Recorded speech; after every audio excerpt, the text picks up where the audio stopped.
نبی علیہ السلام په غب کې مرشتیا ویلي دروغ یې چرته نه دی ویلي لکه دی په صادق او امین باندې مشهور بعضې خلک دروغ وایي دې دپاره چې دا خلک وخندوم خو نبی علیه السلام به رښتیا خبره کوله په مزاح کې هم یو بوډۍ ورته راله او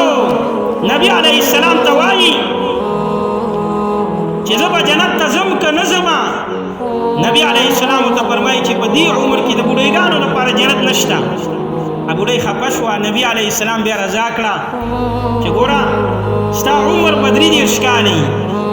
د نارینه زنانه عمر دا به 33 کاله وي اوس وخت کې چې د 15 14 کالو 13 کالو شي د هغې ږیره او بیت راغلي خو د 33 کالو عمر به دا شي چې معمولي د هغه خطونه راغلي یعنی دا خطونه د برېتې معمولي راشنه شوي ږیره د هغه نه راغلي په داسې عمر کې به د زنانو او د هلکانو عمري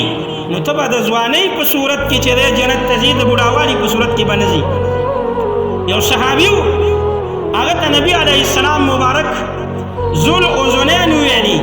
و یا رسول الله ما پسې خلک خاندي ته ما ته ذوالأذنین وایي ولې وایي ستا دوه غوږونه نه دي وایي د هر سړي دوه غوږونه وي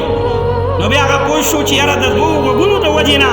نبی علیه السلام مبارک ما ته ذوالأذنین وایي